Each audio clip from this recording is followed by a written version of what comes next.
Hello family, नमस्ते, प्रणाम। आप सब कैसन बानी? गोड़ छू के गोड़ लागतानी आप सबके छोट बहिन। और काहीं बताएं दोस्तों, हम तो ठीक ही ठाक बानी, लेकिन लोग बढ़िया से रह ही नहीं के दे, कभी कुछ तो कभी कुछ कह देता। तो आज काहीं बताएं, कोई बगले ही के बाड़ी और हमरा सास से का कहताड़ी, हो तार पुतोहिया वीडियो बनावे ले तू लइका खेलावताड़ू। बताई सभे लोग के ऐसा कहे के चाही। हाँ, हम वीडियो जरूर बनावत तनी, तो अपन घरवा के कमा करिए के बनाइला। ऐसा नहीं है कि हम घर में काम पड़ा रहेला और हम वीडियो बनाइला।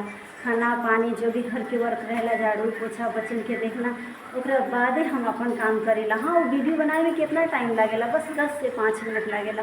5-10 मिनट के काम बा और सारा दिन सुबह 5 बजे 4:30 बजे सुबह हो जाता। और बाद से शाम तक खाली ना, बाद में क्या करे के बाद 10 मिनट तो मैं टाइम निकाल के वीडियो बना लेवे के बाद। और काम करते हुए बनाइला, ऐसा नहीं है कि हम काम छोड़ के बनाइला। तो हमारे सास कहले होखियन कि हाँ, हमेशा बच्चा हमारा बाहर तो निकले के बा ना, तो कभी दादी तो कभी बाबा के साथ चाहे पापा के साथ जाला सन बच्चन बाहर घूमे फिरे या घुमावेली फिरावेली सांझ सवेरे। तो सवेरे सवेरे अगर बछुआ के लेके हम झाड़ू पोछा करत रही, घर में उठिला तो हमार तो बहुत सारा काम बा भाई। तो बउआ के लेके बहरी गईली तो कहत रही जाने क्या हो तार पुतोहिया वीडियो बनावे ले तू तारा के लइका दे देवे ले खेलावे खातिर। तो वो कहली कि हाँ वीडियो तो बनावे ले, लेकिन ऐसा थोड़े बाकी हमार कौन काम में बा, लइका ना खेलाई तो हम का करते। उन जानी से हम कहत नहीं, हमार सास हमार लइका ना खेलाई हैं तो उनकर लइका खेलावे जाइ हैं। हम बनावत तनी खियावत तनी, हम काम करत तनी, तो हमार सास केकर लइका खेलाई हैं, हमकर लइका। अब लोग के ये लागत है कि आई दादा तो घरे में रहत है और हम नहीं आओ चुगली बतियावे के नहीं बात। पहले खुद जात रही आवत रही, चुगली पाना होत रहे, वो लोग के ठीक लागत रहे। वो लोग के देखल नहीं के साहब की जो बात घर के बाहर लिंक नहीं खे। तनी सा का भइल बा कि साल 2 साल जब से मतलब छोटा वाला हमारे बाबू भइल बड़ा, सबसे हमारे सास भाई कहीं ना जाली फिरे, घूमे फिरे ना जाली, कोई के घर अंगना ना जाली, अपना घर रहेली। सवेरे घूमे टहले जाली, बच्चन के साथ ले दे के घुमाए फिरावे जाली और कहीं अदर दुकान पे जाली, लेकिन और कोई के घर अंगना ना जाली। मोबाइल बाटे, अपन मोबाइल देखेली, घर में बच्चन के साथ घूमली फिरली, काम कैली, जो भी उनका काम बा वो करेली। गरु बछरू अब बाहर वाला काम नहीं करली, गरु बछरू के खिलाओ, कभी पप्पू के खिला दी ना, इनको खिला देली। तो जो इनकर काम बा तो सास के हमार काम बा वो करेली, जो हमार काम बा तो हम करेना। तो लोग इतना जलनखोर हो गए, इतना जलनखोर हो गए कि हम कहाँ ही बताएं।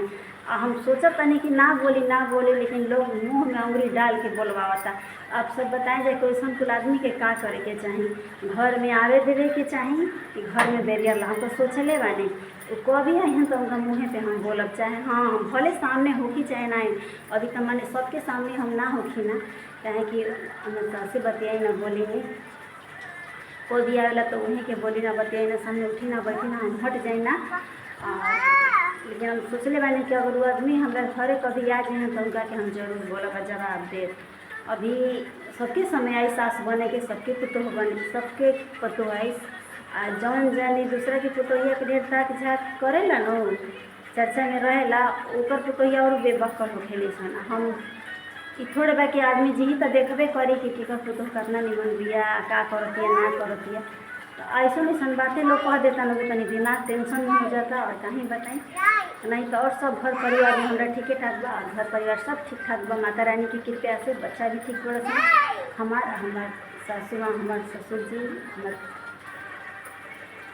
सब कोई सब बढ़िया बा घर में। बस अगल बगल से ही हम परेशान थोड़ा सा ज़्यादा रही ना, अपन खाना अपन पहिरना, लोग के छाती पर दाल बरतना, लोग के बर्दाश्त नहीं के लिए दादा कि पता ना लोग के का हो गया मन में कि बस दूसरे में घुसल चल तरन, दूसरे के बारे में बतियावल चल तरन।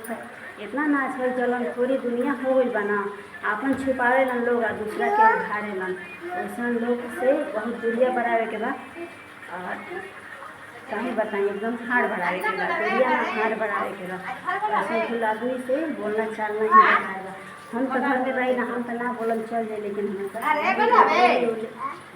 ही बा भाई, कोई ना कोई कुछ बोलिए देता है।